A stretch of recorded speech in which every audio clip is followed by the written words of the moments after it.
uJesu Kristu inkosi, uJesu Kristu inkosi, uJesu Kristu inkosi. Ngiyabingelela Baba egameni lenkosi Jesu Kristu. Ngibingelela nomama, ngibingelela nabazalwane basentabeni endlu kaJehova, kuyabonekelelwa. Ngibingelele nasekhaya lezwi. Ngifisa ukufakaza, ngiphakamise uNkulunkulu ngokufakazela leli gama lithi uJesu Kristu inkosi. Ngithe ngelinye ilanga ngiye ngilime la engadini yami encane. Kusho ukuthi-ke ngalima amakhasi kabhatata. Kwabanye wangamila ubhatata. So-ke shuthi-ke emoyeni wami bese kuba khona ukuthi ake ngihambe ngopha laba kade belima nabo ey'ngadini zabo abakhale ngokuthi ubhatata awumilanga. Mase ngifika kulo munye ngithi uJesu Kristu inkosi, ngibingelela angixoshe, ngiyade ngimphathele nobhatata angixoshe ngihambe. Inhliziyo yami yaba buhlungu kakhulu ngoba phela ngangizomnika ubhatata ngikukhombisa ukuthi kumina umilile. Ngabona ukuthi uNkulunkulu usibiyele. uNkulunkulu usibiyele, usinakela kuzo ey'ntweni zonke. Wamina ubhatata wawumkhulu, umilile. Kanti sengiyomupha ngithi naye adle abone ngempela ukuthi kumina umilile ubhatata, uphumile emhlabathini. Manje ngiyalifakazela ukuthi uNkulunkulu ngokuba sekhaya lezwi usibiyele kukho konke kwesikwenzayo. Usibiyele ngisho empilweni, emphefumulweni, kukho konke esikwenzayo uNkulunkulu nathi. Ngithi uJesu Kristu inkosi. uJesu Kristu inkosi baba umpostoli, ngiyethemba inkosi inigcinile baba. Ngiyethemba namalungiselelo ey'nkonzo lezi abefundisa ahamba kahle. Baba ngisacela ukuthula i-testimony nje. Yabo nje mangabe izwi lenkosi lithi ningakhathazeki ngalutho, kodwa iy'celo zenu mazaziwe uNkulunkulu. Ngifisa ukuthula ubufakazi nje olufakazela lelo lizwi ukuthi benginenkinga lapha ekhaya. Ukhona umntwana wami bekade eyiseyivela-ke benelokhu nje ayiseyivela kuyo lamathini lawa. Ngisuke kukhona nje isikhala sokufaka imali. Beyiseyivela nje imali yakhe ibisiningi impela khona phakathi. So uthe last week ethi uyayithatha, hawu ufika ukuthi ngathi iyavuleka leya yinto, imali ayisekho isincane phakathi. Ufika nje uphoxekile. Ngangisemkhosini, khona umkhosi ngangikubona 5 days. Wavele wafika nje kwangathi kukhona ukuthi ungababuzi ukuthi ubani oyithathile, vele uyikhulekele, batshele kuphela ukuthi uzoyikhulekela. Ngibabizi-ke ngibatshele ngithi hayi kulahleka imali kanje, kodwa angizukunibuza kulokhu, ngizoyikhulekela, uNkulunkulu uzomveza umuntu oyithathile. NgoMgqibelo last week ngithe nje ngizilalele, kwangathi khona okhulumayo othi abaxoshe omunye-ke, baxoshe omunye wabantwana bami laba amantombazane, bamxoshe ekamereni labo. Phuma nje la kuleli kamera, safuna ungene la ngoba kulahleka imali. Bese ngiyamemeza mina ngithi hawu, kanti umuntu le othatha imali usevelile yini? Ngoba mina ngithe ngiyakhuleka, bengingakamtholi ukuthi ubani. Kuvele nje kunembeza wami kuba ngathi khona okhulumayo othi uzothini, ukuthi yena lo abamxoshayo uyena oyithathile le mali, uyayazi imali. Hawu ngimangale, ngingasho lutho-ke kodwa kuyena. Bese kuthi ngoLesibili ntambama kufike kuthiwa hayi sisale sikhuluma nengane indaba yemali. Hayi mase siqeda ukuthandaza bese ngithi hayisale-ke ingane leyo isale-ke. Bese sengithi mina uyakhumbula ukuthi ngitheni kuwena, ngoba ngamconfronta emva kokuthi ngizwe leya voice ukuthi wena khona izinto ey'khulunywayo ngawe mayelana nemali elahlekile, iza kumina uzoconfessa, wangeza. So mase ngithi ngoLesibili-ke akasale-ke, wasala-ke saphinde saguqa sathandaza. Sengiyambuza ngithi mina ngathini kuwena, uyasho ukuthi hayi wawuthe angize ngizokhuluma nawe. Ngithi awuzile ngani? Uthi ngiyasaba. Kwasho ukuthi ngampela baba le voice yayikhuluma nje kwakuwuye ngampela umntwana lo. Ngiyambonga uNkulunkulu. Yazi nje uNkulunkulu ungifundise nje enye into-ke manje ukuthi makuthiwa khona into ekhona, buza yena, uyena owaziyo, owazi ngisho kumnyama, owazi umuntu eyedwa. Asikho isidingo sokuthi sikhathazeke ngalutho. uJesu Kristu inkosi. uJesu Kristu inkosi. Ngiyakubingelela baba umpostoli uNsibande.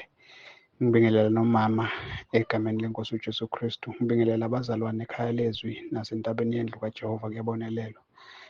Ngiyacela ukubonga uNkulunkulu Baba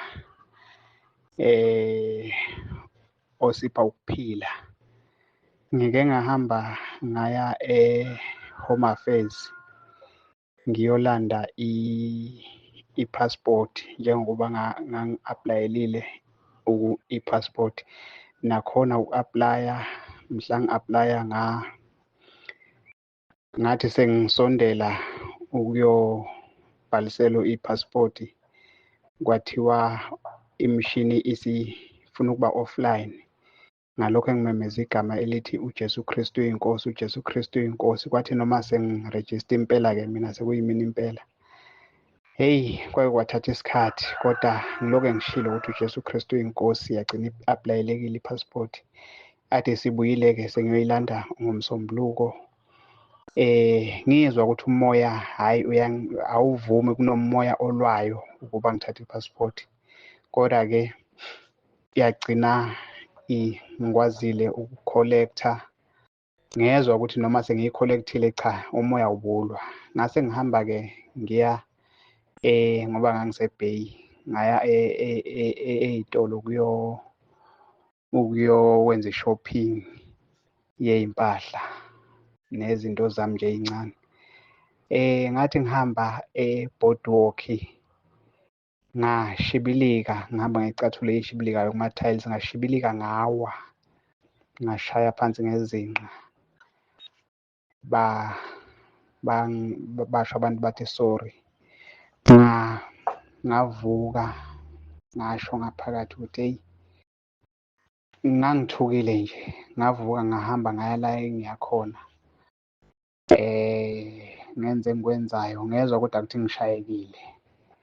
Ngike ngezwa-ke emva kwalokho amathambo ebuhlungu ngaphakathi ey'nqeni. Ngabona ukuthi eyi, uNkulunkulu ungivikelile ngoba mhlambe usathane befuna, ngoba ebengilwisa nje ngokuyolanda i-passport nje. Ngabona ukuthi hhayi, ungivikelile uNkulunkulu. Kunamhlanje nje ngikhuluma ngiyezwa amathambo, kade ngiwezwa ebuhlungu amathambo ala kuhlangana khona ezinqa, kodwa sengiyazwa ukuthi hhayi, sengiphilile. Ngiyambonga ubaba uNkulunkulu, ngiyambonga kakhulu uJesu Kristu uyinkosi. Ngibingelela umama nobaba, bazalwane basekhaya lizwi, ngithi uJesu Kristu uyinkosi. Baba ngiyabonga ifoni yami ibinenkinga baba, isithi free space, ngingasakhoni kwenza lutho lapho, anginamali yokuthi ngiyothenga enye. Ngomusa kaNkulunkulu namhlanje uma ngithi ekuseni ifoni yami isiya-accept-a yonke into, isiyasebenza. Ngithi uJesu Kristu uyinkosi. Belo ngibhizi ngisho abaseRoma, ngiqinise kakhulu kumkhuleko lo kaMeyi 18. Ngithi uJesu Kristu uyinkosi, uJesu Kristu uyinkosi. Ngiyabonga baba. Khona omunye umama engizoletha imininingwane yakhe. Unendodana athi unqengile, so uthe mebona ividiyo yami wanethemba lokuthi naye uNkulunkulu uyomuzwa, indodana yakhe iphenduke. So ngamchazela ukuthi kune-group ekanje iKhalezi, ngamsendela iy'nkonzo ukuze angikamfaki umuntu ozophuma ngoba ebhoreka mhlampe abe naye enhle ukuthi iy'nkonzo zikanjani. Ngamsendela, ngamtshela, wathi uyathanda ukuthi angene la egrophini. Kwese kuba khona omunye futhi osalwa nayo-ke leli dimoni lokuthi aye ukuthanda nabantu abanobulili obufana nobakhe. Naye ngimchazele ngegruphu, ngamchazela nangokuvuma kwezono. Wase wathi uyafisa ukuzivuma izono futhi uyafisa ukungena egrophini.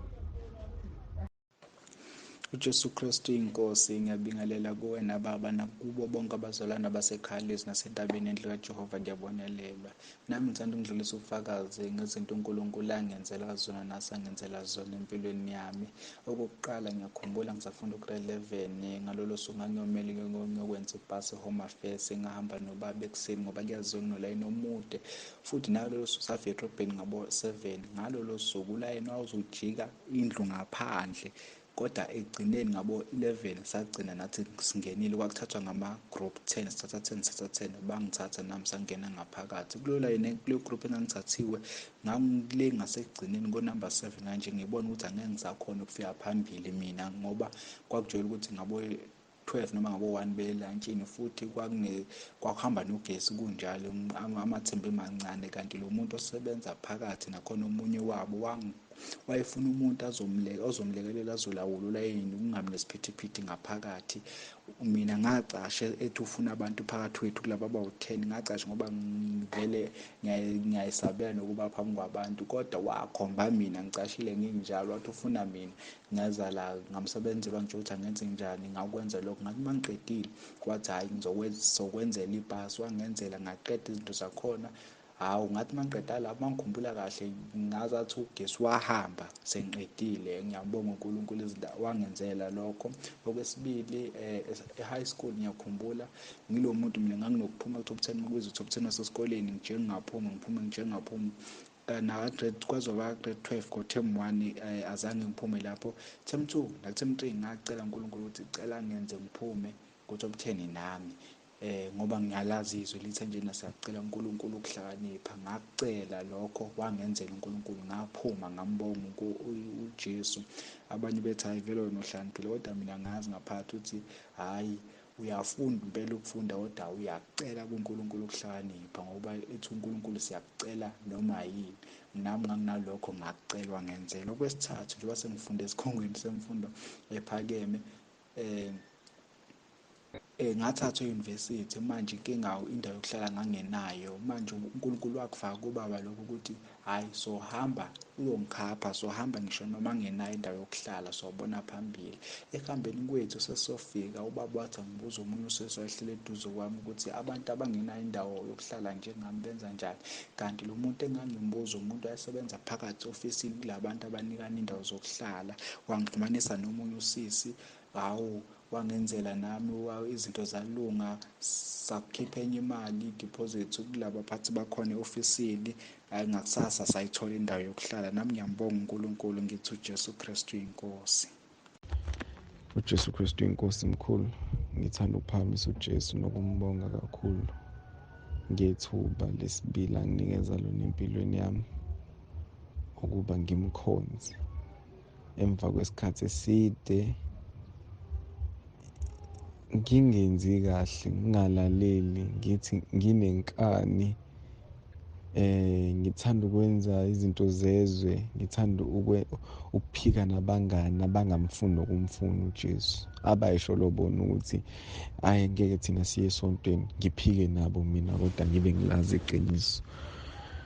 So ngiyambonga kakhulu uNkulunkulu nangekhaya lwezi. Solokhu ngavuma izono noma ngangena,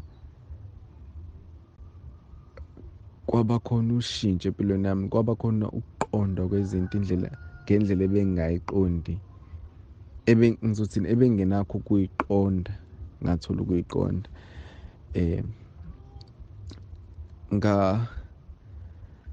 Ngaqala ngaphupha amaphupho abiblically, ngaqala ukwazi ukubona uNkulunkulu ekhuluma nomuntu nangamaphupho, into ebengingayazi leyo bazalwane. Ngiyambonga uNkulunkulu kakhulu ukuthi ekugcineni ngigcine sengiphumile ngokuphelele empilweni yokuthanda nabantu abanobulili ofana nobami.